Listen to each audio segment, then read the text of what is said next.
민주당 남양주 갑 후보가 되신 더불어민주당 최민희 국민소통위원장 모셨습니다. 어서 오십시오. 예, 안녕하세요. 최민희입니다. 너무 바쁘시죠? 바쁩니다. 네, 그러니까요. 지금 바쁘신 가운데 저희 프로그램 잊지 않고 출연해 주셔서 너무 감사드립니다. 남양주 3남매, 가불병 3남매, 최민희, 김병죽, 김용민. 오늘 아침 라디오에도, 유튜브 방송에도 출연을 하셨더라고요. 이게 세 분이 함께 다니시면 뭐 좀 시너지가 나나요? 그렇죠. 일단 남양주의 그간의 상황을 아시는 남양주 시민들은 이게 얼마나 반가운 일인지 다 아실 겁니다. 네. 왜냐하면 지금 남양주에서 전 남양주 시장이 탈당해서 국민의힘으로 갔고, 맞아요. 또 남양주 갑의 재선 의원 조응천 님이 이제 탈당해서 이준석 신당으로 갔습니다. 네. 그러니까 이게 뭘 얘기해 주냐? 예. 그동안에 남양주의 민주당 대표들이 네. 화합하지 못했다는 뜻이잖아요. 네, 네. 그런데 일단 시장은 우리가 이 분위기에서 뺏겼고, 네. 이제 가불병 새 후보가 우리가 개혁 3남매다. 네. 그렇게 지난번에 기자회견을 했고, 네. 오늘 이제 뉴스공장에 출연하게 된 겁니다. 그래서 저의 개인 단톡방에는 개혁 네. 3남매 너무 좋다. 네.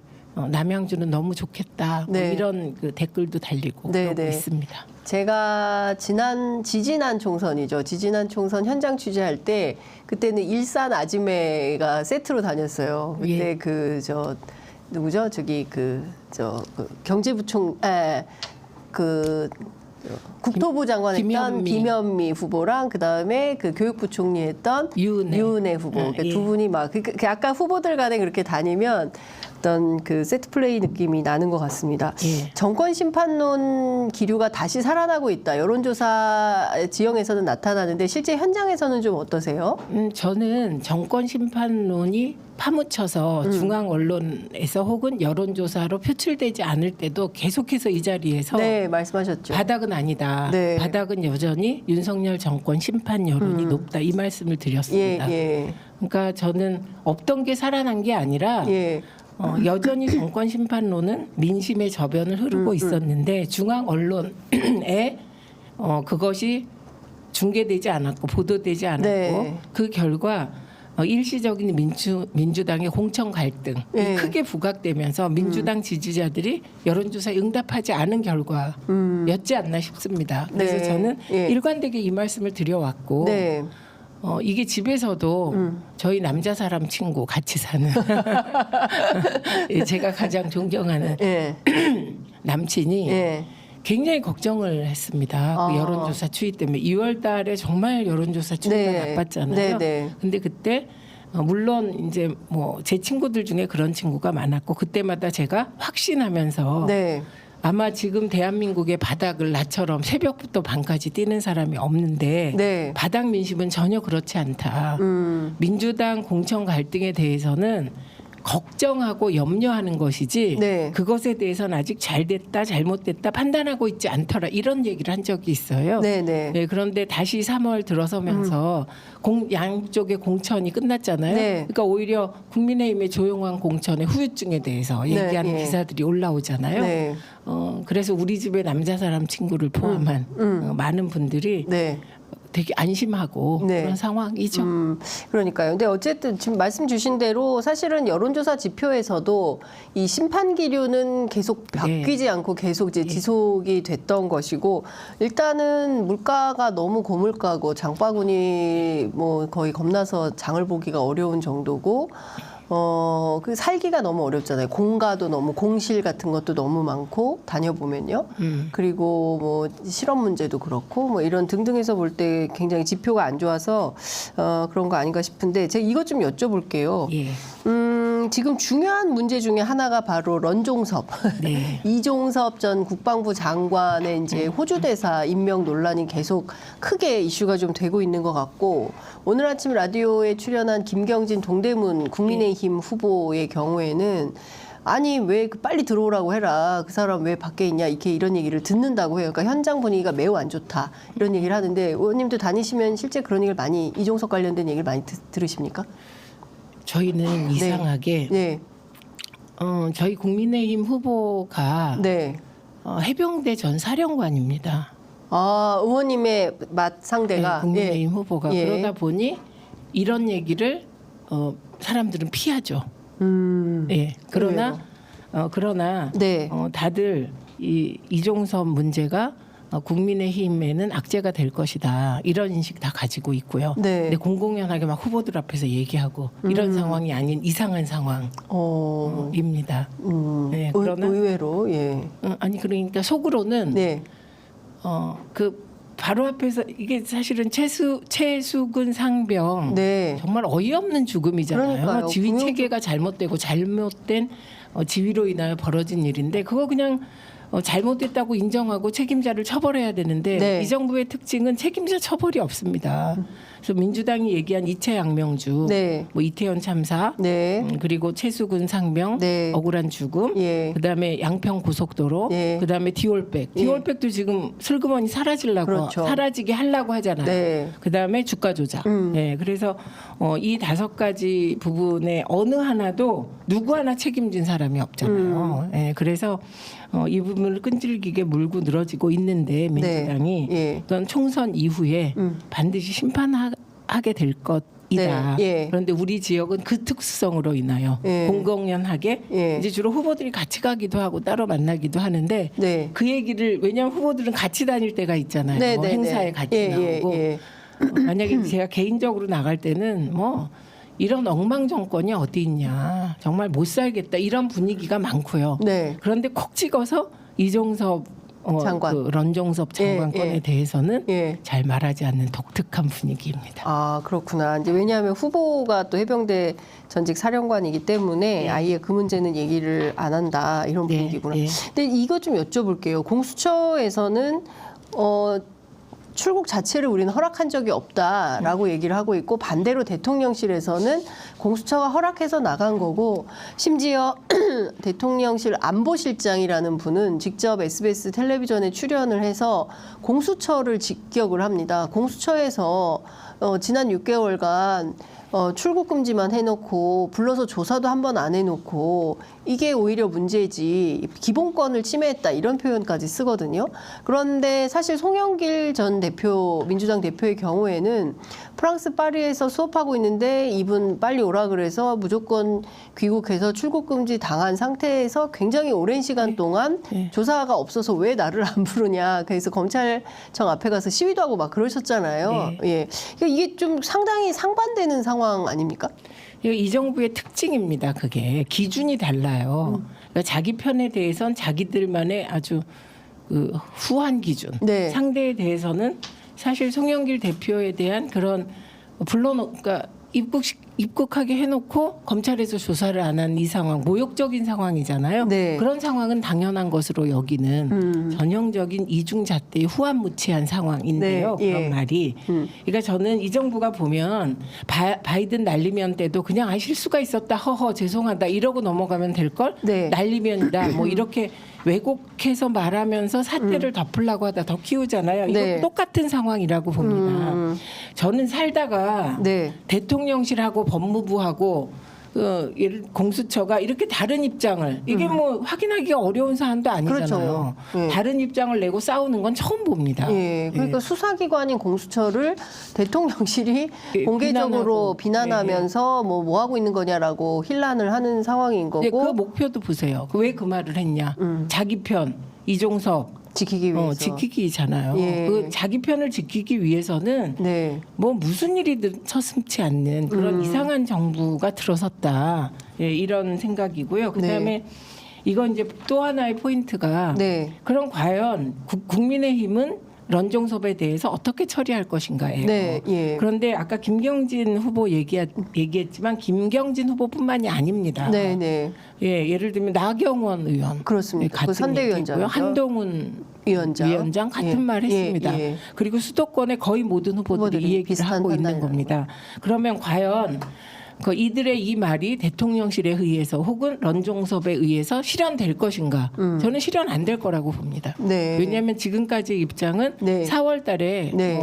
재외기관장 회의가 있으니까 그때 들어오겠다는 입장인 네. 거잖아요. 예. 이게 정말 특권 중에 특권을 누리고 있는 것이죠. 예. 이게 그냥 사건도 아니고 군대 갔던 내 자식이 죽은 사건 아닙니까? 네. 이 사건에 대해서 어떻게든 자기 편 보호하려고 이렇게 하는 행태. 이게 어쩌면 저변에서 그 엄마들의 분노를 가장 많이 자아내는 그런 그렇죠. 사안이 될 것 같습니다. 그렇죠. 20살짜리 아들이 그 뭐 물 알러지 뭐 이런 것도 네. 있는데 어쨌든 이제 상관의 지시를 받고 구명조끼조차 입히지 않은 채 그냥 물에 들어가서 수색을 하라고 갑자기 이제 전달받고 그 중에서 구사일생으로 살아남은 장병들도 있지만 그렇지 못한 채수군 상병의 억울한 죽음을 밝히기 위해서 애썼던 박정훈 대령이 오히려 항명죄로 지금 뭐 조사받고 재판받고 있는 상황이니까요. 네. 그거는 이제 국민들께서 많이 아시니까 그러니까 이 문제 매우 심각한 이슈가 좀 되고 있는 것 같다라는 말씀을 좀 드리고 또 하나는 제가 이것 좀 꼭 여쭤보려고 했어요. 1988년 오홍근 회칼 테러 사건. 그것이 생각나죠. 예. 황상무 수석이 MBC 잘 들어. 그 자리에 MBC 기자가 있었다는 거거든요. MBC 잘 들어라고 이제 콕 찍어서 직격을 하면서 군 정보사에서 1988년에 이런 회칼 테러 사건이 있었어라고 하면서 쭉 설명을 했다는 겁니다. 이게 있을 수 있습니까? 뭐 있을 수 없죠. 근데 네. 이 정권에선 있을 수 없는 일이 너무 많이 일어나니까. 예, 근데 이 경우는 한마디로 정리하면 네. MBC 입틀막 하기 위한 칼틀막 협박 사건이죠. 칼틀막. 네. 네. 네. 네. 이거는 MBC 입틀막 하려고 하는 겁니다. 그런데 제가 놀라운 건 어떻게 그런 저급한 수법으로 MBC 입을 막을 수 있다고 생각할까? 요 대목입니다. 네. 지금 예를 들면 저는 대다수 언론들이 네. 지금 이 정부와 이해관계로 얽혀서 그게 이념적이든 아닌 실질적이든 물질적이든 무엇이든 네. 인간관계 상이든 그 이해관계로 얽혀 있어서 같은 편을 들고 있다고 생각합니다. 예. 그런데 그러니까 알아서 기는 거잖아요. 네. 그런데 MBC는 어쨌든 언론의 정도를 걷기 위해서 싸우고 있는 방송이에요. 탄압을 네. 받으면서도. 그런데 이게 예를 들면 이해관계로 MBC를 어떻게 할 수가 없으니 즉 당근을 줄 수 없으니 채찍을 쓰는데 이런 저급한 채찍으로 네. MBC를 입틀막 할 수 있겠습니까? 그러니까 저는 그렇게 말할 때 그 사람은 어떤 상태일까 이게 너무 궁금한 거예요. 네. 누군가를 협박할 때 그 상태 예. 그러면 내가 협박할 수 있는 위치에 있다고 생각하는 거잖아요. 그렇죠. 그러니까 내가 대통령실의 시민사회 수석이야. 예. 내가 차관급이지만 실질적으로 장관급 이상이 이런 생각을 할 때 네. 권력에 취했을 때 예. 그리고 또 하나 내가 아무리 이런 말을 해도 대통령이 검사 대통령이 나를 봐줄 수 있을 거야 네. 라고 생각할 때 할 수 있는 태도고 말이라고 생각이 들어요. 네. 그리고 한편으로는 이들 내에서는 MBC가 정말 악마화되어 있구나. 아, 그렇죠. 그 사실은 납득하기 어려운 게 사실은 바이든 날리면 사태 때부터 시작이지 네. 않습니까? 그리고 나서 유일하게 MBC만 전용기에서 타지 말라고 네. 하고 네. 그리고 나서 돌아오는 비행기 안에서 공식적인 브리핑은 안 하고 평소 친한 기자 2명만 따로 불러서 1시간가량 사담을 나눴다는 거고요. 네. 그리고 나서 또 이런 일이 벌어진 겁니다. 예, 그러니까 이 행태가 뭐라고 표현을 해? 이게 이런 거예요. 제가 방통위원으로 국회에서 의결된 이후 7개월 동안 임명을 못 받고 있을 때 네. 그때 민주당이 왜 적극적으로 안 싸웠냐? 왜 그랬냐면요. 강호에 이런 초식이 없었기 때문이에요. 헌정사상 최초의 일이거든요. 이게. 그렇죠. 예, 대통령이 임명장을 안 줘서 일을 못하게 하는 경우는 네. 처음이었다. 예. 그래서 그런 새로운 초식을 쓰는데 이렇게 새로운 초식을 계속 쓰는 겁니다. 아, 그런데 저는 이런 생각을 해보죠. 제가 왜 MBC를 저들은 악마화하고 있다 이렇게 네. 말씀을 드렸는데 네. 그러면 이걸 황상무라는 개인이 그 MBC에 대해서 혼자 저런 생각을 가지고 있다가 네. 그 말을 불쑥 기자들 앞에서 했을까? 안 그런 것 같은 거예요. 아, 그럼 평소에 그런 얘기를 그냥 MBC 한번 손봐야지 어떻게 해야지 이런 얘기를 그냥 그게 그렇게 뭐랄까 특별한 게 아니었던? 그분 그 용산의 대통령실의 그 고위급 사이에서는 네. 그냥 그게 일상적인 인식이 아닌가. 그렇지 MBC 않고서야. 어떻게든 손봐야 된다. 이런 예. 생각들이 그렇지 않고서 이런 말을 기자들 앞에서 할 수 있습니까? 예컨대 문재인 정부에서 이랬다면 그러면 그냥 정권 내놓는다니까요. 정권은 가만히 아예. 있겠습니까? 예. 만약에 시민사회 수석이 이런 말 했다. 그 다음날 네. 잘립니다. 그냥. 그러니까요. 잘리고? 그런데 지금 아직 그런 얘기를 못 들었고 그리고 오히려 대통령실에서는 사과했으니까 처음엔 농담이라 그랬거든요. 그렇죠. 처음엔 농담이라고 했다가 나중에 문제가 되니까 4줄짜리 사과문을 발표했고 그랬다가 대통령실이 나서서 황상무 수석을 감싸는 듯한 그렇죠. 예, 뭐 물론 이제 한동훈 위원장 같은 경우에는 이거를 좀 알아서 거취 잘- 결단을 예, 좀 예. 했으면 하는 취지의 발언을 했지만 그것도 뭐 강력한 건 아닌 것 같아요. 아니 그냥 저는 선거용 립서비스 정도로 봅니다. 실현되지 않는 이상 립서비스지. 그게 한동훈 위원장은? 무슨 의미가 있습니까? 그렇게 보고 네. 또 놀라운 건 네. 대통령실의 해명 중에 하나가 네, 언론을 압박한 일이 없다든가 네, 맞아요. 억압한 일이 없다든가 예. 어떻게 그런 제가 보기엔 그건 거짓말입니다. 방송통신심의위원회를 내세워서 네, 마음에 안 드는 방송사 비판 언론, 정부 비판 언론에 대해서 지금 어떻게 하고 있는지 우리가 매일매일 이상한 일을 목도하지 않습니까? 예. 그리고 똑같은 사안에 대해서도 똑같은 자기들이 생각할 때 문제되는 기사를 인용하더라도 네. 그 마음에 안 드는 비판 언론들만 모아서 과징금 매기고 이런 거 아닙니까 지금? 그렇죠. 예. 예. 그런데 언론을 억압한 적이 없다? 표현이 그거 억압 정확한 표현. 네, 공지문을 내고 우리 정부는 과거 정권들과 같이 정보기관을 동원해 언론인을 사찰하거나 국세청을 동원해 언론사 세무 사찰을 벌인 적도 없고 그럴 의사나 시스템도 없다. 특히 특정 현안과 관련해서 언론사 관계자를 상대로 어떤 강압 내지 강압이- 압력도 행사해 본 적이 없고 하지도 않을 것이다. 이렇게 밝혔습니다. 저는 그 방심위를 통해서 하고 있지 않습니까? 네. 그것도 정말 전대미문의 희한한 위원장을 위원장이 나타나서 그렇죠. 지금 민원사주하고 네, 예.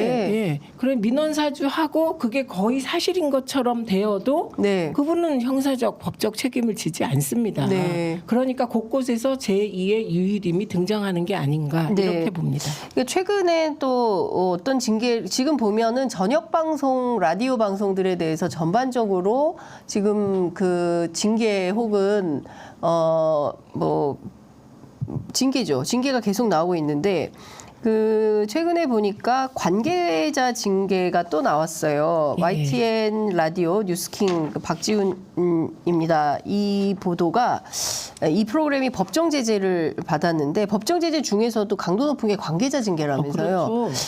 그렇죠. 뭐가 문제냐? 뭐가 문제냐면 선거방송심의위원회가 지난 14일 회의를 열고 어떤 내용을 했냐면 정동영 전 장관이 출연해서 이른바 전북 콜대론을 얘기한 것이 문제다. 라는 것입니다. 그러니까 그 관련해서 최초로 위원 이분은 이제 국민의힘 추천인데요. 정동영 전 장관 인터뷰 시간이 전화 인터뷰 시간이 얼마나 됐나? 되게 길었다. 이분 왜 불렀나? 당시 현역 의원도 아니고 지역도 많은데 왜 하필 이분을 불러서 17분가량을 할애했나? 이게 문제라는 겁니다. 그러니까 이제 의견 진술사로 나온 그 YTN 제작진은 올드보이 귀환 논란이 있어서 이걸 물어본 거다라고 했는데 이게 문제라는 것이고요. 그러니까 이런 방식의 징계가 도처에서 있는 겁니다. 여기뿐만 아니라 평화방송도 지금 그 징계가 올라갔어요. 그리고 뭐 아침 방송인 뭐 CBS 김현정의 뉴스쇼 뭐 여기도 징계에 올라가고 뭐 신장식 변호사 같은 경우는 아예 하차를 한 케이스고요. 그러니까 도처의 모든 방송 프로그램이 이런 방식이고 앞에 저희가 뭐 다 기억하지만 KBS 더 라이브 같은 경우, KBS 9시 뉴스 같은 경우는 하루아침에 그냥 다 프로그램이 없어지고 앵커 뭐 그 인사도 못하고 헤어지게 만든 이런 상황이 계속 벌어지고 있는데 본인들은 그런 강압한 적이 없다 이렇게 주장하고 있는 겁니다. 이게 뭐 권력기관을 동원해서 뭐 사찰하거나 네. 그다음에 세무조사를 뭐 안 했다 이런 얘기잖아요. 네. 지금 직접적으로 방송통신심의위가 네. 더한 일을 하고 있는 겁니다. 이게 누군가 굉장히 연구해서 네. 사실 세무조사 하면 너무나 드러나는 일이잖아요. 네. 예를 들면 MBC 세무조사 했죠. 예. MBC 세무조사 하지 않았어요? 박성재 사장 때? 세무조사가 제가 기억이 잘 안 나는 세무조사가 아니라 무슨 감사원 조사? 감사원이 조사를 하지 않았나요? 감사원 예, 조사. 제가 그러니까 확인 좀 해보겠습니다. 예, 지금 제가 이렇게 정리하겠습니다. 우리 작가님이 네. MBC에 대한 세무조사나 언론사 세무조사 혹시 이 정부 들어서 한 적 있나 한번 확인해 살펴봐 주시고요. 주시고요. 예. 저는 이렇게 정리하겠습니다. 예를 들면 그 권력기관을 동원한 사찰. 네. 예, 이거는 해도 안 해도 드러나지 않는 것이고요. 그다음에 국세청을 통한 세무조사. 네. 이거는 사실 쓰기 굉장히 어려운 거죠. 예, 이렇게 쓰면 이건 그냥 나타나고 사실은 이전에 보수 정권 때 이런 시도가 있어서 네. 이게 문제가 된 적도 있습니다. 그러니까 누군가 면밀하게 연구해서 가장 네. 무리가 없으면서 네. 방송 장악을 할 수 있는 것이 무엇이냐, 네. 무엇인지 연구한 듯한 느낌입니다. 지금 선거방송심의위 그러면 누가 알겠어요? 네. 선거방송심의위가 그렇죠. 있는지를 우리들이나 사실 아는 거거든요. 그리고 방송통신심의위가 있다는 걸 정말 홍보 차원에서 가장 많이 알린 게 류희림 위원장이라고 합니다. 네, 그러니까요. 지금 법정 제재를 받게 되면 사실상 방송국들은 이 제재가 계속 쌓이면 이게 점수가 높아지면 결국에는 나중에 제허가 심의에서 불이익을 받게 되고 실제 그렇죠. 예, 문제가 될 수 있기 때문에 네. 굉장히 애를 많이 쓰고 특히 이 관계자 징계의 경우에는 반드시 사내에서 그 진행자나 아니면 PD나 이런 분들이 법적으로 징계를 꼭 해야만 하는 네. 상황이라고 합니다. 그러니까 굉장히 문제적 상황이 되는 거예요. 내부적으로, 조직 내부적으로. 예, 그러니까 지금 정동영 후보가 나와서 17분을 발언했다. 이게 문제라면 제가 네. 얼마 전에 한 지상파 방송사에는 김행 드라마틱하게 엑시트 나와서 정말 예. 저로서 너무 길게 느껴지는 시간을 일방적인 주장을 하고 가더군요. 네. 그럼 그것도 징계해야죠. 근데 그런 건 징계 안 그건 하죠. 김행 씨니까 징계 안 할 거 아닙니까? 네. 정말 들어주기 힘들 정도의 내용이었습니다. 네. 2022년 11월 국세청이 MBC 세무조사 했다고 합니다. 그러니까 예. 제가 기억이 나거든요. 예. MBC 세무조사 했다는 예. 거. 그러니까 세무조사 해놓고 안 했다고 또 거짓말하는 겁니다. 그러니까 지금 정보사를 동원해서 언론인을 사찰하거나 국세청 동원해서 세무 사찰한 적도 없고 그럴 의사나 시스템도 없다고 했지만 실제로 2022년에 MBC를 상대로 세무조사를 했고 네. 예, 그리고 실제로 방통위나 선거방송심의위원회를 통해서 실제 조직이 움직이지 못하죠. 저 같은 경우에도 발언 분이 길다고 분초를 다 재고 있다며 말을 좀 줄여달라라는 부탁을 제작진으로부터 받았어요. 다른 방송 출연할 때. 그러니까 그거를 노리는 거죠. 네. 그러니까 일단 이런 이제 방송통신심의위가 네. 그러니까 시민들께는 잘 안 알려져 있지만 네. 사실 방송사들은 방송통신심의위를 굉장히 두려워합니다. 그렇죠. 껄끄러워해요. 예. 그러니까 일단 방송통신심의위에 안건이 올라가면 그 프로그램을 만든 PD나 PD가 네. 불려가요. 그러니까 이게 그렇죠. 가벼운 것은 안 불려가는데 일단 네. 의견 진술 이상이 되면 불려가게 되거든요. 네, 네. 그럼 얼마나 일단 제작에 거추장스러운 일이 생기는 거죠. 그리고 예. 미리 자기를 단속하게 되는 거 사전 검열 스스로. 예. 그게 1차적으로 노리는 거고 2차적으로는 예를 들면 어떤 방송사를 찍어서 이런 말도 안 되는 제가 보기에 이런 걸로 만약에 방송이 문제가 왜 됐다면 출연시켰냐라는 게 말이 됩니까? 그러면 방송 제작 자율성이 없다는 얘기가 되거든요. 지금 언론 자유가 없는 암흑의 시대입니다. 예. 그래서 연성 독재 시대입니다. 예. 예, 그런 상황인데 네. 그거를 놓고 지금 선거방송심의위 제가 지금 이제 민주당에서는 지금 다들 선거로 바쁘시긴 한데 네. 방송통신위원회가 네. 선거방송심의위원회의 심의 결과에 따른 감점 네. 이게 방송사 감점에 안 들어갑니다. 선거방송 시기에는. 지금 심의 결과는 예. 안 들어가게 되어 있었는데 네. 이거를 방송통신위원회가 바꿀 수가 있어요.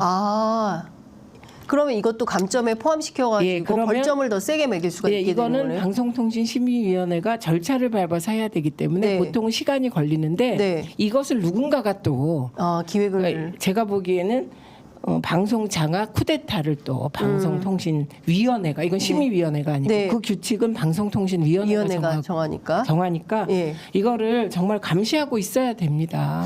그러니까 정말 답답합니다. 예, 선거하느라고 바쁘긴 하지만 실제로 요소에 여러 네. 가지 민주화를 역행하는 조치들이 벌어지고 있다. 이제 이런 말씀 주셨는데 조금 더 상세하게 말씀드리면 서울지방국세청이 2022년 8월부터 MBC에 대한 정기 세무조사를 실시를 했고요. 국세청이 MBC가 2018년 서울 여의도 사옥을 매각해서 얻은 차익과 관련해서 납부해야 할 법인세를 누락한 문제를 발견했다면서 MBC에 520억 원의 추징금을 부과를 했는데요. 이것은 그동안 MBC에 없었던 유례 없는 추징금 내역을 통보한 것이다. 이런 내용의 보도가 나와 있습니다. 그러니까 없었던 게 아닙니다. 세무조사 했고요. 520억이나 되는 추징금을 MBC에 물렸습니다. 그래놓고 아니라고 이거를 대통령실 입장으로 이렇게 밝히니까 국민들은 이 내용만 보면 그런 일이 없었나 보다 생각하는데 상세하게 찾아보면 실제로 있었고 언론 탄압은 계속 자행이 되고 있다라는 얘기를 안 할 수가 없습니다.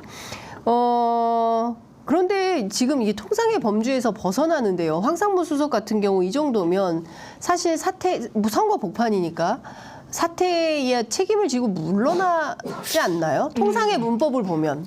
이게 시민의 문법이 있고 네. 용산의 문법이 있고 국회의 문법이 있습니다. 네. 그리고 후보들의 문법이 있는데 네. 저는 제가 과거에 청와대가 운영되는 걸 이렇게 늘 옆에서 모니터 해본 결과 네. 아마도 용산 내부에서는 황상무 수석 너무 잘했다. 그런 분위기일 것이다. 정말이요? 설마. 추측컨대 그런 네. 분위기일 것이다. 예. 그리고 여기 이제 5.18 논란까지 가세됐어요. 네, 맞아요. 그러니까 이분의 생각이 과연 이런 분이 방송인을 한 것이 맞았는가 싶을 정도의 일이 사후적으로 폭로되고 있는 것이잖아요. 네. 네, 그런데 이런 상황인데 용산은 이제 계속해서 감싸게 되는 거예요. 그게 용산의 문법은 사실 제가 대한민국에서 특정 방송사를 제일 미워하는 사람이 누굴까? 대통령 부부 같습니다. 제가 보기에는. 정말요. 저는 그렇게 네, 제가 네. 보기엔 그런 것 같습니다. 네. 그러면 그 마음을 네. 이렇게 표현해 준 거잖아요. 대신. 네, 저는 그렇게 느낄 것 같습니다. 그러니까 그래서 나의 어떤 우리 내외의 불편한 마음을 황상무 수석의 입을 통해서 기자들에게 직접 전달이 된 걸로 이해할 수. 저는 그래서 칭찬받는 분위기일 가능성이 높다. 황상무 사실 수석이. 과거에 어떤 얘기 나왔냐면 예. 문체부 장관이 이명박 정권 때 예. 그 언론 그 국정감사에서 질문 받다가 네. 이렇게 쌍말한 적이 있습니다. 유인촌 장관. 그때 그 분위기도 정말 속 시원하다 이런 분위기가 있었다는 거 아닙니까? 네. 그래서 그런 분위기이기 때문에 네. 이제 감쌀 수밖에 없다. 그래서 통상의 문법 네. 이게 이제 그렇잖아요. 수석은 대통령의 대리인이에요. 맞습니다. 참모잖아요. 예. 참모가 잘못하면 그건 대통령의 잘못이 되기 때문에 대통령에 대한 비난으로 올라오기 전에 네. 커트해야 되는 거예요. 그렇죠. 왜냐하면 민주당이 이때 이런 논평을 내면 어떻게 됩니까? 황상무 수석이 안 물러나는 걸 보니 윤석열 대통령이 책임을 묻지 않는 것을 보니 윤석열 대통령도 MBC에 대해서 똑같은 인식이 있냐? 이렇게 물어보는 거죠. 네. 이렇게 그렇죠. 물어볼 수 있지 않습니까? 맞습니다. 네, 그리고 5.18에 대하여 네. 사실상 또 5.18 배우설 같은 거를 주장한 거예요. 그것도 네. 기자들 앞에서 하는데 네. 그 기자들하고 논쟁이 안 됐나 전 이것도 궁금하긴 한데 그래서 이것도 그런 사람을 계속 참모로 두는 거는 대통령도 그런 생각인 거 아니냐. 네. 그럼 대선 때 광주 가서 했던 예. 건 다 뭐였냐. 이렇게 비판할 수 있는 거거든요. 네, 네. 그래서 통상은 자릅니다. 그래서 꼬리 자르기라는 말은 그래서 나와요. 네, 그러니까요. 저도 이거 취재를 해봤어요. 왜냐하면 이게 너무 이 회칼 테러가 너무 심각한 발언이기 때문에 대통령실 출입하는 기자들은 어떤 생각인지 궁금해서 물어봤더니 첫 번째. 기 잡혀있던 수석 비서관들의 오만찬들이 있잖아요. 이게 싹 다 취소가 됐대요. 그래서 왜 취소를 했냐 그랬더니 어떤 비서관은 이런 얘기를 했답니다. 야, 무서워서 기자들 만나 밥 먹겠냐? 기자들하고 만나서 이런저런 얘기할 수도 있는데 그 내용을 가지고 이렇게 기사를 쓰고 하면 어떻게 기자를 만나겠냐. 그러니까 이 사람들의 인식은 회칼 테러라는 발언을 해서 황상무 수석이 문제야라는 게 아니라 지금 의원님 말씀하신 대로 기자들 무서워서 자유롭게 말 못하겠다라는 식으로 하면서 오만찬을 취소하고 있다는 것이고요. 그 현장에 있던 기자들이 대통령실 이진이라는 거예요. 반장은 아니고 이진인데 대개 10년 차 이상 되는 기자들인데 뭐 황상무 수석의 말이 옳아서 좋아서가 아니라 너무 기가 막히기도 하지만 또 한편에서는 뭐 밑보이면 계속 취재하는데 여러 가지로 MBC처럼 될까 봐. 예, 불이익이 있을까 봐 얘기를 잘 못했다는 전언이 있습니다. 하여튼 여러 가지로 보면 예전 같으면 막 어떻게 그런 말을 하냐고 막 싸웠을 텐데 기자들이 그런 분위기는 아니다. 예. 그런 것 같습니다. 근데 황상무라는 분은 어떤 분이에요? KBS 앵커 출신인데 예. 과거 발언을 좀 재조명해 보면 JTBC하고 기자협회를 좌편향이다 이렇게 2022년 2월 6일 본인의 페이스북에 이제 이런 글을 올렸는데 어제 대선 후보 TV 토론 협상은 내가 결렬시키고 나왔다. 주최 측인 기자협회가 심하게 좌편향돼 있고 방송사는 종편 중 역시 가장 좌편향된 JTBC였기 때문이다. JTBC가 좌편향입니까? 그러니까 기자협회를 좌편향, 전체 기자가 다 참여하고 있는 기자협회를 좌편향이라고 말할 수 있나요? 거기 TV조선도 있지 않나요? 포함되어 있습니다. 네, 네. 이게 대선 때 논란이 됐었죠. 네, 논란이 됐었는데 네. 저는 오히려 이걸로 그 용산이 지금 그 이념적으로 지향하는 게 너무 뚜렷하잖아요. 일본과 친하게 지내고 네. 북한과 멀리 지내고 다시 신냉전의 질서에 기수가 된다. 이걸로 네. 저는 판단이 되거든요. 네. 그러면 역시 참모를 뽑을 때도 거의 일베화된 느낌의 네. 극우 유튜브 방송 관계자가 네. 그 용산 비서관으로 간 일도 있었잖아요. 네, 그렇죠. 예, 예. 그래서 참모들이 다 비슷한 인식을 갖는 거구나. 결국 유유상종할 수밖에 없는 거잖아요. 참모는. 네, 네. 예, 그런 사람이었다 이런 생각이 드네요. 네. 그리고 이분 개인이 방송인이나 언론인으로서 그렇게 우리 입에 오르내리는 어떤 식으로 그런 분이 아니었잖아요. 네.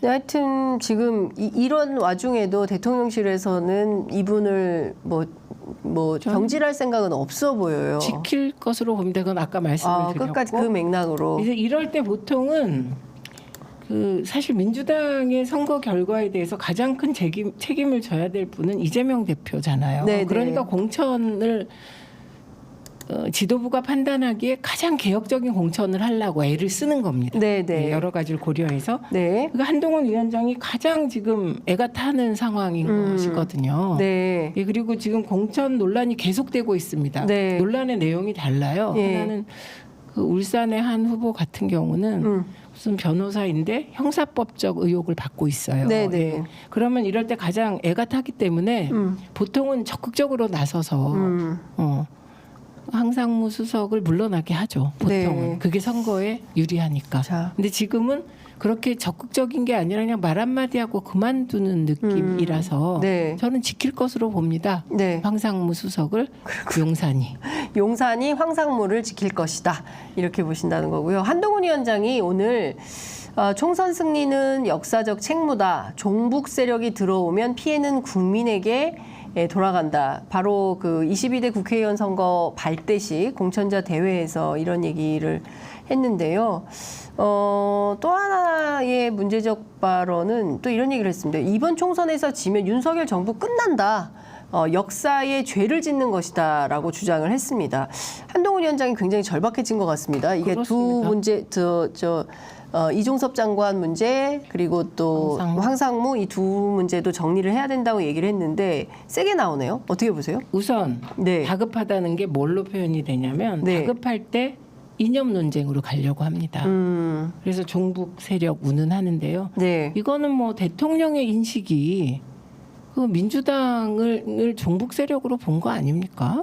네, 그래서 그 인식을 같이 하는 건데 이건 숨기고 싶죠. 내가 네. 이념적인 인간이다. 네. 이런 거 숨기고 싶잖아요. 중도인 척하면서 뭐 하고 싶잖아요. 네. 그리고 한동훈 위원장과 윤석열 대통령을 분리해서 한동훈 선거로 치르려고 네. 그 무리해서 몇 번 대표를 갈아치워서 결국 한동훈 체제로 선거를 치르잖아요. 네. 네. 그런데 이제 그냥 윤석열 대통령과 나는 인식도 같아. 이거를 드러내는 거라 네. 지금 황교안 총리가 그랬습니다.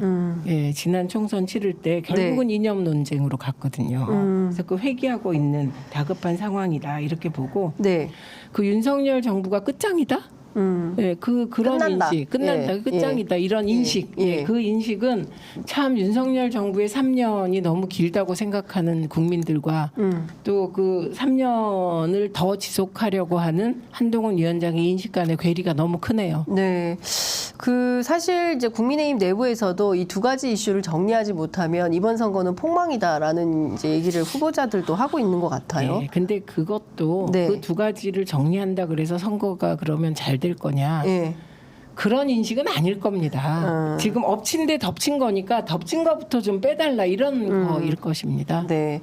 이것 좀 여쭤볼게요. 국민의힘 위성정당 국민의 미래 있잖아요. 여기 어제 발표한 명단을 보니까 비례 후보 중에 김장겸 전 MBC 사장이 포함이 돼 있습니다. 14번을 받았거든요. 그러면 어떻게 안정권이라고 봐야 될까요? 어떻게 평가하세요?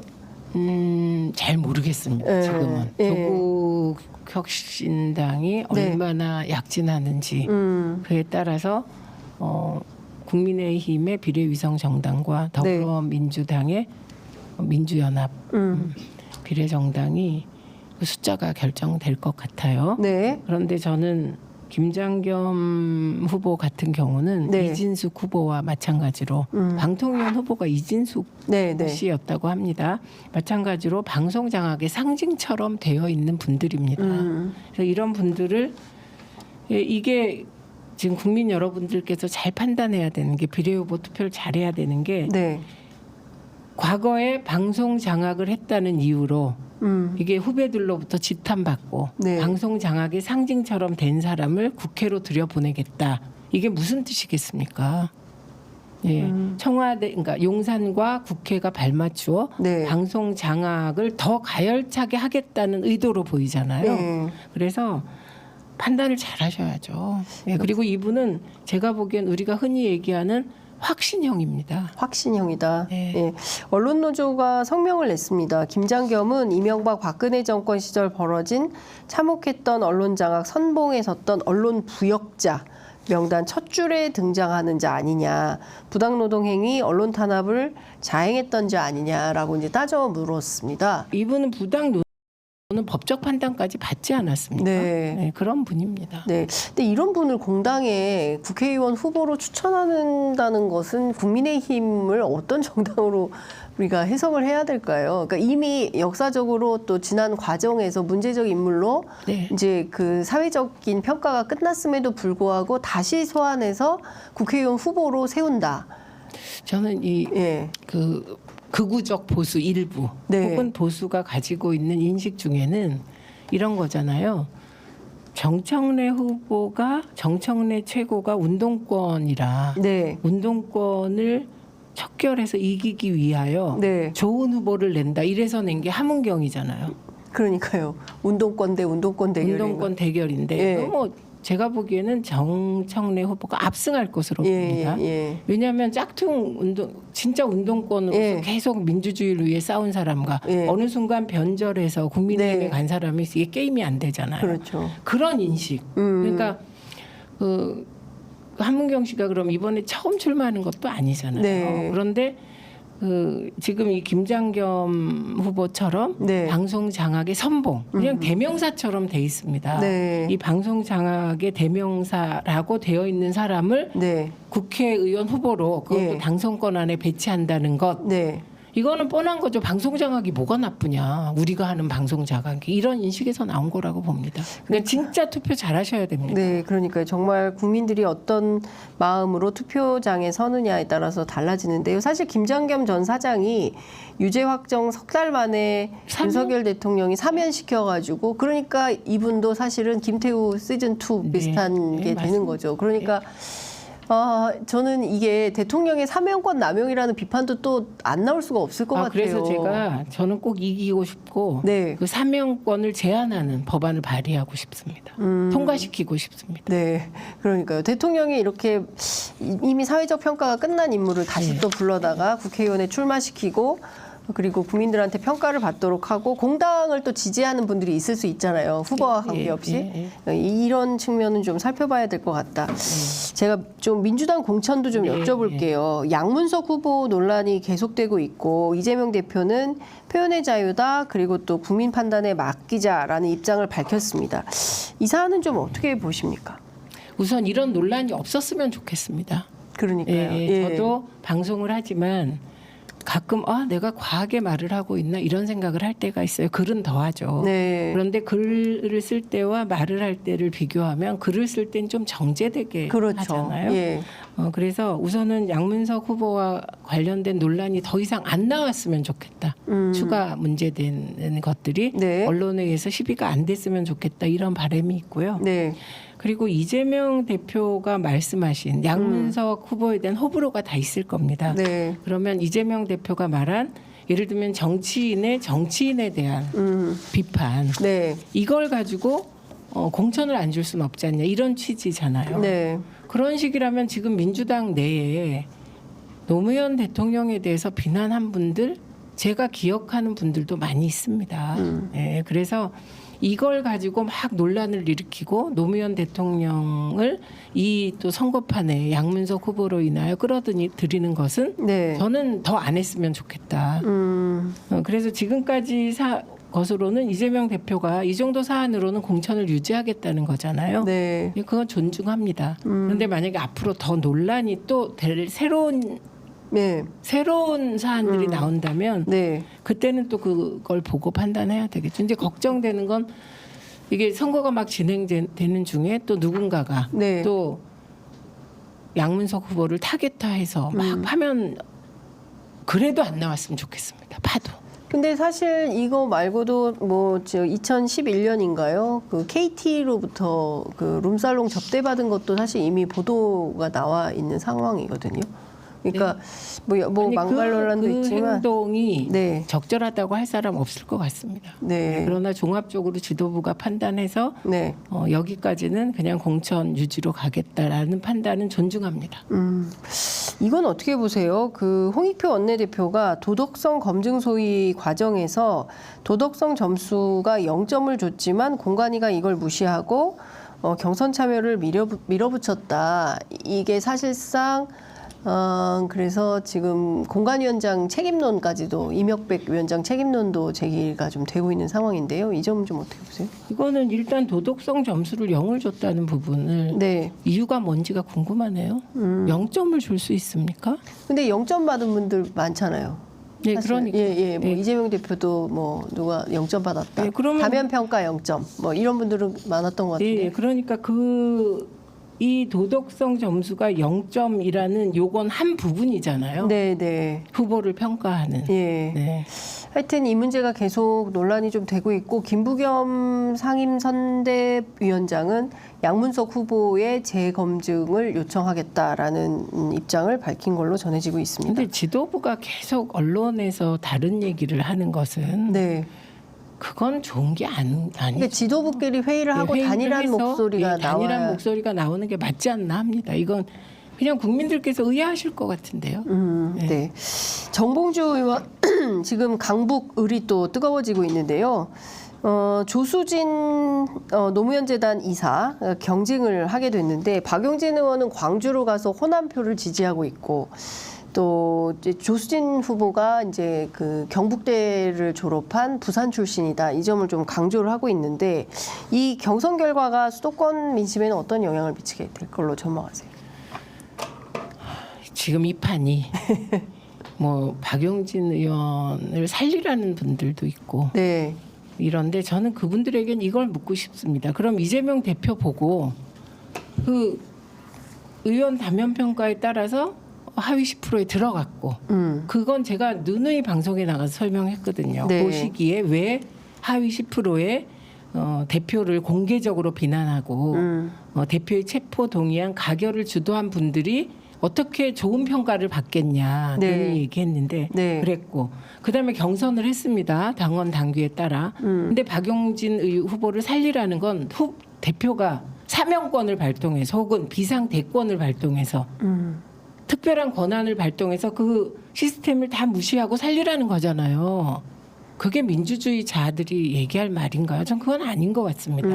그러나 경선 과정에서 지지할 수 있겠죠. 네. 박용진 후보를. 네. 예, 그래서 이 경선 결과를 그냥 있는 대로 받아들이는 거고 지금 이것도 금이야 팥이야 뭐 콩이야 하는 거 사실 중앙 언론입니다. 시민들은 제가 저번에도 말씀드렸는데 공천 갈등 우리 관심이 없다. 이거 노골적으로 말씀하셨어요. 네. 시민들이. 예, 왜냐하면 내놓은 후보가 좋냐 나쁘냐 이거 보겠다. 네. 그럼 조수진이라는 변호사가 네. 이분이 그럼 이렇게 내놨을 때 안 좋은 후보냐? 그렇지 않아요. 네. 진짜 괜찮은 후보예요. 제가 보기에. 그러니까 둘이 잘 경쟁해서 네. 경선하고 네. 경선 결과에 승복하면 될 일입니다. 그래서 이걸 가지고 또 박용진 후보가 안 됐다고 왈가왈부하는 건 저는 이해가 안 갑니다. 이거는. 그러니까 결과에 승복을 하면 된다. 예, 그리고 또 하나가 있는데 네. 저는 사실 대단히 죄송한 말씀이지만 강북을이 이제 정봉주 의원 공천 폐지가 네. 되고 공모를 받았을 때 다른 지역 경선에서 떨어진 분들이 막 응모했잖아요. 그걸 보고 걱정을 정말 많이 했습니다. 민주당이 좀 특별한 체제가 아니면 경선에서 떨어진 사람을 다른 지역에 하고 이런 일 없거든요. 네. 그런데 이번에 그런 일이 있어서 정말 걱정을 했는데 의외로 지금 여성 공천이 30% 해야 되는데 네. 비율이 지금 20% 조금 넘을 겁니다. 민주당이. 그런데 여성 후보를 전략 경선에 여성 후보가 선정돼서 네. 이거 다행이면서 여성 조수진 변호사 정도면 괜찮으니까 물론 저는 박용진 후보가 그런 국회의원 할 만하냐 안 하냐 네. 종합적으로 봤을 때 할 만하다고 생각합니다. 네. 근데 시기적으로 네. 아니 정치 검찰이 1년 8개월을 자당 대표를 정말 가족까지 탈탈 터는데 네. 이 상황에서 정치 검찰과 입장을 같이 하는 사람들에게 어떻게 점수를 줍니까? 그래서 저는 이 부분에 대해서 깊이 성찰하기 바란다. 네. 그 분들이 네. 예, 당원들에 의해서 심판 받았다고 얘기하지만 그 심판 이 시기에 대한 심판이잖아요. 네. 세월은 흐릅니다. 그런 말씀을 드리고 싶은 거고 네.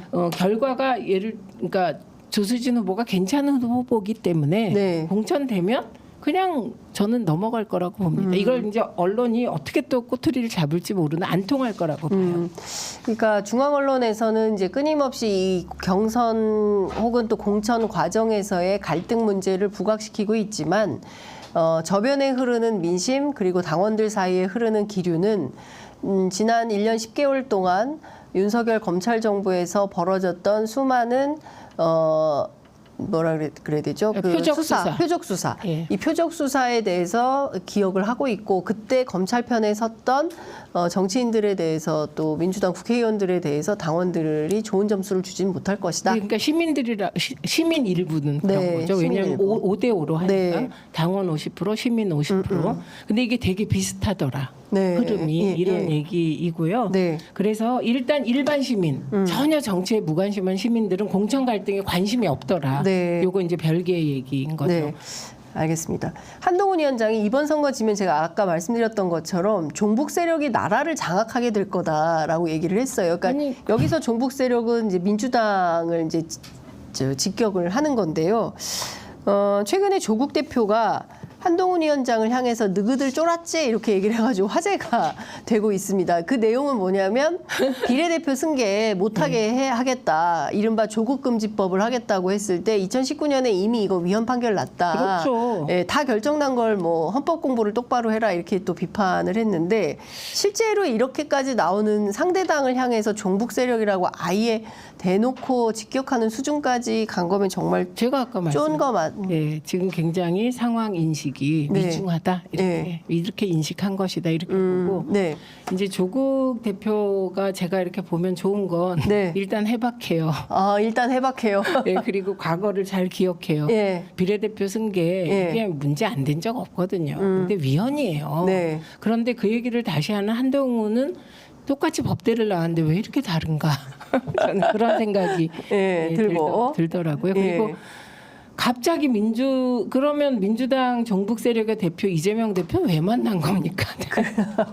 그러니까 예. 본인들이 다급하지 않으면 그냥 민주당이든 어디든 봐주는 거고. 네. 그리고 진보당이 사실은 이미 국회의원이 있지 않습니까? 네. 강성희 의원이 있죠. 왜 그때는 가만히 있다가 선거 네. 때 되니까 또 진보당, 민주당이 뭐 진보당을 종북 세력으로 보고 숙주가 된다 이런 말 하는 거 네. 너무 속보이고 통하지도 않습니다. 네, 그러니까요. 그러니까 네. 제가 보기에는 뭐 이렇게 니네 종북이지라고 하는 것은 이제는 안 통한다. 내용을 보고 정치의 내용을 보고 과정을 보고 국민들이 이제 평가를 할 거다. 저도 그렇게 봅니다.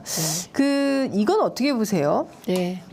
최근에 여론조사 상황을 보면 조국혁신당은 굉장히 이제 뭐 많은 정말 쾌속선처럼 이게 쭉쭉 성장하는 게 보이고 반면 그 더불어민주연합은 정체 또는 하락하는 흐름세예요.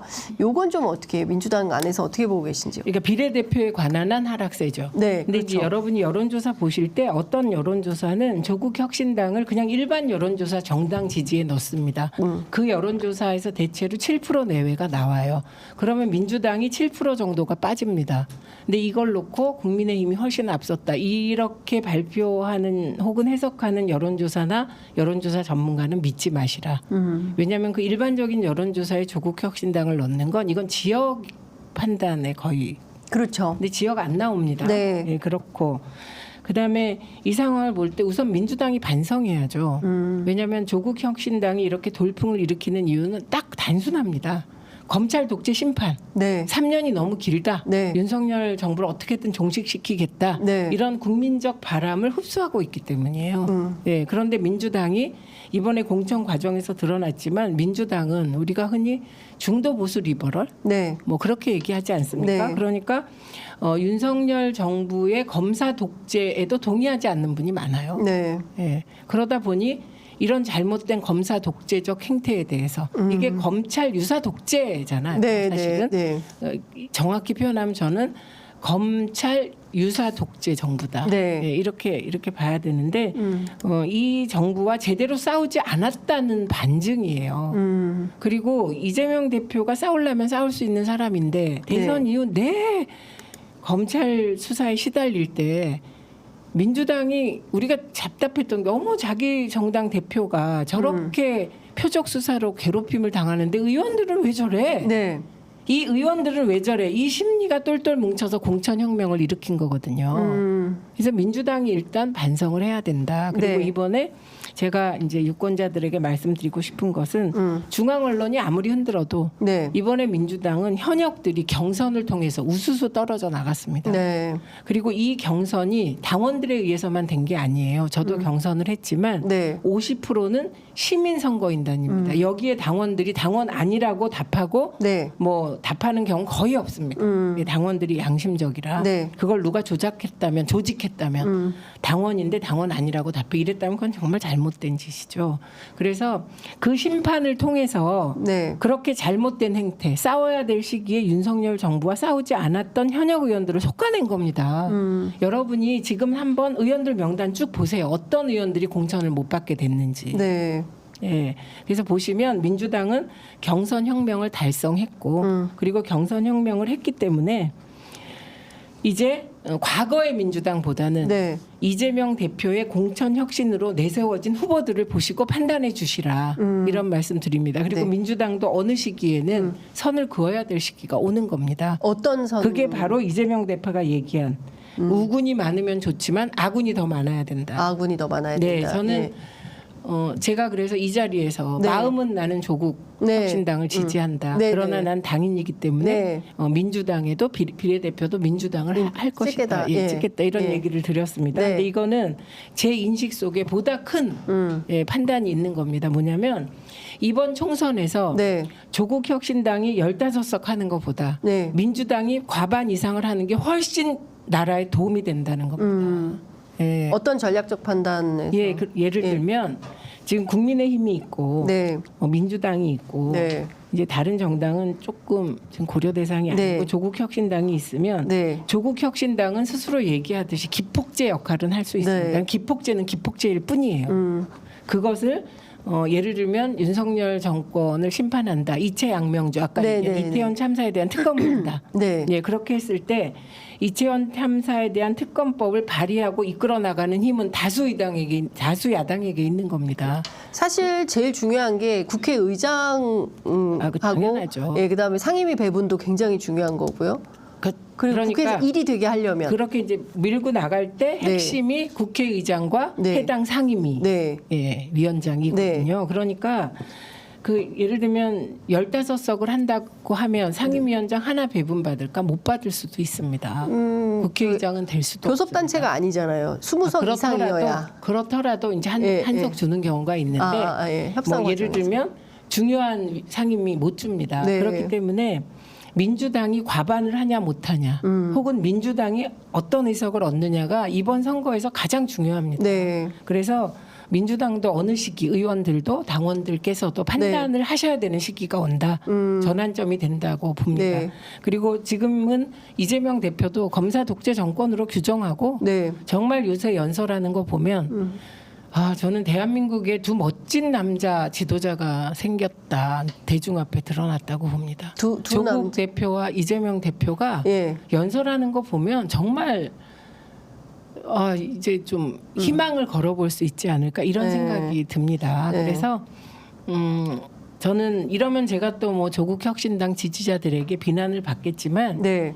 나라 전체를 볼 때 네. 민주당이 얼마나 다수 의석을 하느냐가 네. 훨씬 중요하다. 저는 이렇게 생각합니다. 그러니까 기본적으로는 이번 선거에서 가장 중요한 건 저는 4월 4일 최수근 상병 특검법이 발의가 되면 네. 대통령이 또 거부권을 행사할 거 아니에요. 그렇죠. 그러면 10번째 대통령의 거부권 행사가 이제 되는 것인데 그러면 국민들이 염원하는 족족 대통령이 발을 걸어서 입법이 불가능한 전국을 만드는 거예요. 그래서 더 이상 대통령이 거부권을 행사하지 못하는 거부권을 거부하는 전국을 만들려면 다 합쳐서 200석이 되지 않을까. 그건 이제 그런 바람을 가질 수 있는데 네. 그런 얘기를 하는 건 대단히 위험한 것이죠. 왜냐하면 저는 국민들께서 마음속으로 정말 3년이 너무 길다. 정말 못 참겠다. 이렇게 생각하시면 결과로서 나타나는 건데 우리가 민심의 흐름을 정말 정확하게 그 시기마다 읽을 수 있다면 네.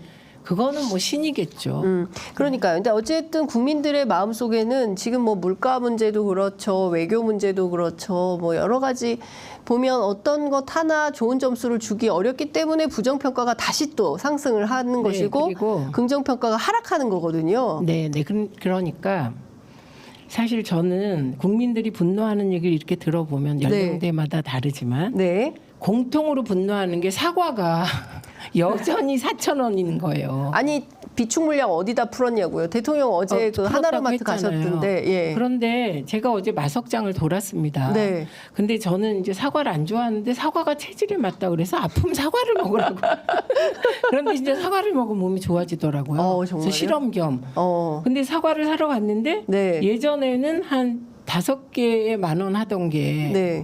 6개 6개 10,000원 하던 시절은 이제 의원님 없습니다. 굉장히 오래전입니다. 없습니다. 그래서 한 6개 10,000원 이렇게 하던 게 지금은 그만한 크기는 2개 10,000원. 예. 그러니까 이게 너무 조그만 거가 많죠. 아주 작은 거, 예. 아주 작은 거는 예. 뭐 상처난 10,000원에 거 뭐 이런 대여섯 개 거. 예. 이렇게 되죠. 그러니까 물가가 너무 비싼 맞아요. 거예요. 예. 그래서 심지어 뭐 홍당무도 너무 비싸, 오이도 너무 비싸. 네. 그러니까 이거는 다 같이 분노하는 지점이죠. 예, 물가 맞아요. 폭등. 예. 그런데 더 분노하는 건 그래도 사실 그렇죠. 대통령께서야 돈이 있고 월급도 빵빵하게 받으시니까 이 정도가 뭐 그러냐는 인식이 있겠죠. 근데 정부가 대책도 없이 전혀 다른 말을 하는 거. 네. 이게 분노 지점이고요. 예. 그다음에 어떤 분들은 홍범도 장군 건에 대해서 심판하겠다 벼르고 계세요. 네. 그 멀쩡한 육사에 있는 홍범도 장군 동상이 왜 그거를- 지금 어디가 있습니까?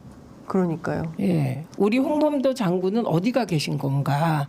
예, 그래서 이 친일적 정부 심판하겠다. 네. 예, 이런 분 계십니다. 그리고 나머지는 우리가 얘기 나눈 거. 네. 그래서 저는 어쩌면 대학생들 중에 왜 역사 공부를 차분하게 해온 학생들은 홍범도 장군에 대해서 그렇게 하는 거에 충격을 받은 분들도 많은 거예요. 학생들이. 네. 민족의 영웅이었는데 어느 날 갑자기 좌파가 되고 이게 뭐야 네. 이런. 그렇죠. 예, 그래서 나라가 엉망진창입니다, 진짜. 그러니까요. 예, 그래서 거기에다 대고 언론이 뭐 민주당을 친명 비명 갈라서 그것으로 이 정권을 감싸주고 덮어주려고 하는 거 이번에 소용 없을 것이다. 네. 네. 그 말씀 주신 대로 중요한 것은 야권 전체가 좀 시너지를 내서 어떻게든 그 다 의회 권력마저 윤석열 정부가 그 다 가져가 버리면 견제와 균형, 민주주의의 원리가 파괴될 거 아닙니까? 지금도 이렇게 폭주하는데 의회 권력마저도 넘어가면 이건 좀 어렵겠다. 그래서 민주주의 원리를 바라는 시민들이 적극적으로 투표장에 가시지 않을까라는 생각도 드는데 투표율은 어떻게 전망하세요? 오늘 일반적으로 보니까 경기도 지역에 저희 지역은 적극 투표 의사가 86.8%더라고요. 86.8%. 적극 투표층 적극. 의사를. 예. 예, 그러니까 투표율이 60%는 되지 않을까요? 60%. 네, 그런 생각이 듭니다. 왜냐하면 네. 높을 것 같습니다. 제가 그 근거로 네. 두 가지가 있는데 네. 하나는 조국 혁신당이 투표율을 올릴 것 것이다. 같다. 예. 왜냐하면 아까 말씀드린 민주당이 어떤 이유에서건 제대로 검사 독재 정권과 맞서 싸우지 못하고 네. 자기 당 후보를 검찰 정권에 넘겨줘서 구속시키려고 했던 그 행태가 너무 싫어서 민주당 당원 탈퇴한 분도 계시고요. 그렇거든요. 그래서 투표 안 하려던 분들이 이제 조국 대표가 준비된 조국 대표가 나타나서 이제 정말 맞짱을 뜨고 있으니까 네. 이제 다시 열정이 불타오르고 있는 그게 하나의 요인이고 두 번째는 그동안 너무 당했다. 너무 참았다. 네. 너무 말도 안 되는 일을 많이 봤다. 예, 그래서 국민들께서 지금 표출하고 계시다. 그 표출의 하나가 민주당 경선에서 일반 시민 투표인단 투표율이 높은 것이다. 제가 말씀드렸잖아요. 예. 저희 49,000 샘플을 돌렸는데 네. 우리 지역에 네. 하도수동 호평 평내 네. 지역에 돌렸는데 보통은 500 내지 700을 잡기가 힘들다는 거예요. 네, 이틀을 하면. 네. 그런데 이번에 5,500분이 응답하셨더라. 그래서 11점 몇 프로입니다. 세상에. 와, 엄청난 거의 참여네요. 5배여서. 그러니까 그 정도로 심판 욕구가 굉장히 크신 네, 거네요. 그래서 예. 표출하고 싶은 것이다. 네. 그래서 저희 지역은 물론 민주당 재선의원의 탈당으로 민주당 후보가 힘을 실어주자 이런 네. 분위기가 반영된 것도 있겠지만 그렇게 높았습니다. 네. 어찌됐든 야권 전체가 이번 선거에서 어떤 결과를 만들어낼지 저희도 좀 지켜보도록 하겠습니다. 오늘 말씀은 여기까지 듣겠습니다. 감사합니다. 고맙습니다.